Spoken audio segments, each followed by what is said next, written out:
Hello everyone, welcome करती हूँ आपको अपने इस यूट्यूब चैनल में। मेरा जो आज का टॉपिक है बहुत ही सेंसिटिव है और इस टॉपिक को बनाने की एक बहुत बड़ी रीज़न भी है। और इसको बनाने का मेन मकसद ये है कि आपके अंदर एक सोशल अवेयरनेस पैदा हो और ताकि आपको इस चीज़ का एहसास हो कि जिस चीज़ को हम अपनी ज़िंदगी में बहुत ही ज़्यादा जो है वो इसका शुमार करते हैं। आज का जो टॉपिक है वो इस हवाले से है कि जो बेटी है इसका ज़िम्मेदार कौन है, मर्द है या फिर औरत है। क्योंकि जब किसी के घर में एक बेटी पैदा होती है फिर तो कोई मसला नहीं होता, लेकिन अगर लगातार दूसरी या तीसरी बेटी पैदा होती है तो बहुत सारे जो लोग हैं वो नाराज़गी का इजहार करते हैं।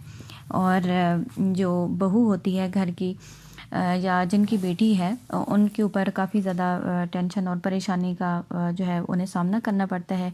क्योंकि एक के बाद दूसरी और दूसरी के बाद तीसरी बेटी जो है बहुत सारे लोगों को कबूल नहीं होती।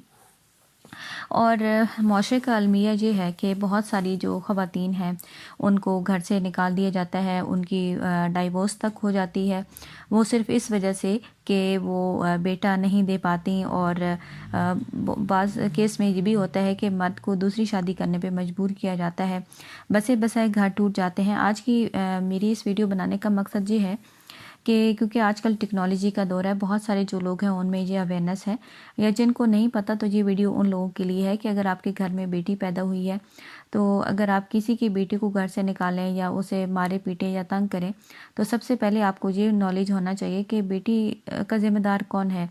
क्या मर्द पे इसकी ज़िम्मेदारी आयद है या औरत पे? ये सादे लफ्ज़ों में हम आपको समझाते हैं कि जब एक बच्चा बनता है, प्रेगनेंसी होती है, तो उसमें कुछ क्रोमोसोम्स मर्द की तरफ से आते हैं और बाकी जो क्रोमोसोम्स हैं वो औरत की तरफ से आते हैं। तो मर्द की तरफ से जो क्रोमोसोम्स हैं वो एक्स और वाई होते हैं, और औरत की तरफ से औरत के अंदर जो क्रोमोसोम्स हैं जो वो दे सकती है वो एक्स और एक्स होते हैं। अब अगर कुछ क्योंकि क्रोमोसोम्स माँ की तरफ से आते हैं और बाप की तरफ से भी आते हैं, क्योंकि औरत के अंदर सिर्फ एक्स और एक्स क्रोमोसोम्स हैं।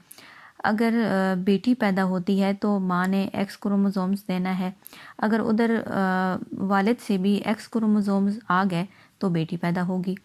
अब अगर लड़के की बारी है तो माँ ने तो एक्स क्रोमोसोम्स ही देना है क्योंकि उसके पास है ही एक्स। अब अगर बाप की तरफ से वाई क्रोमोसोम्स आ गया तो बेटा होगा, लेकिन अगर वाई क्रोमोसोम्स ना आया तो बेटी होगी। तो ये बात समझने के लिए ज़रूरी है कि बेटा पैदा करने का इख्तियार कुदरत ने औरत को दिया ही नहीं है, क्योंकि उसके अंदर तो खुद एक्स और एक्स क्रोमोसोम्स हैं, एक्स और एक्स मिलेंगे तो लड़की ही पैदा होगी। अब मर्द के अंदर ये इख्तियार है कि उसमें से जो स्पर्म आ रहे हैं वो मेल का है या फीमेल का है, क्योंकि अगर वो एक्स आ गया तो फिर तो लड़की पैदा होगी, और अगर मर्द की तरफ से वाई क्रोमोसोम्स आ गया तो लड़का पैदा होगा। तो इस वजह से बेटा या बेटी का जो ज़िम्मेदार है, एक तो कुदरत है, अल्लाह ताला आपको जिस चीज़ से नवाजे, फिर दूसरे नंबर पे आपका जो मेल हैं वो उस चीज़ के रिस्पॉन्सिबल होते हैं कि वो कौन सा क्रोमोसोम्स भेज रहे हैं। तो इस वजह से ये टॉपिक बताना और इस हवाले से बात करना बहुत ज़रूरी है, ताकि जितने भी घर में लड़ाइयाँ झगड़े हैं या घर हैं वो ना टूटें।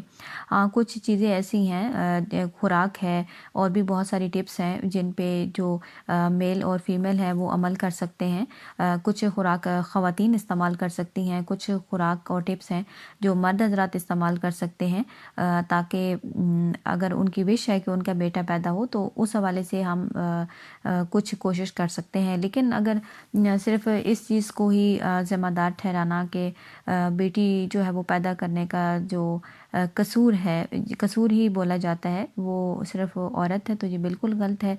क्योंकि बेटी का जो ज़िम्मेदार है वो सिर्फ़ और सिर्फ मेल हैं।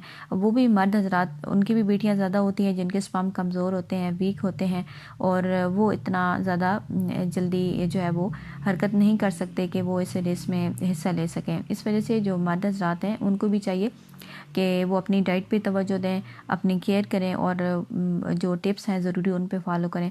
तो इस पे ऑलरेडी जो है वो वीडियो मैं बना चुकी हूँ, तो आपने वो देख लेनी है कि जो फीमेल है वो कौन सी खुराक इस्तेमाल करें और मर्द हज़रात कौन सी खुराक इस्तेमाल करें अगर आप बेटा चाहते हैं।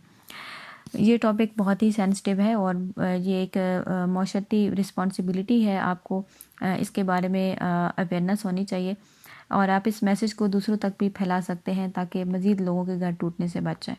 امید کرتی ہوں میری آج کی یہ ویڈیو آپ کے لیے کافی ہیلپ فل ثابت ہوگی۔ ویڈیو اچھی لگے تو آپ نے لائک کر دینا ہے۔ Thanks for watching.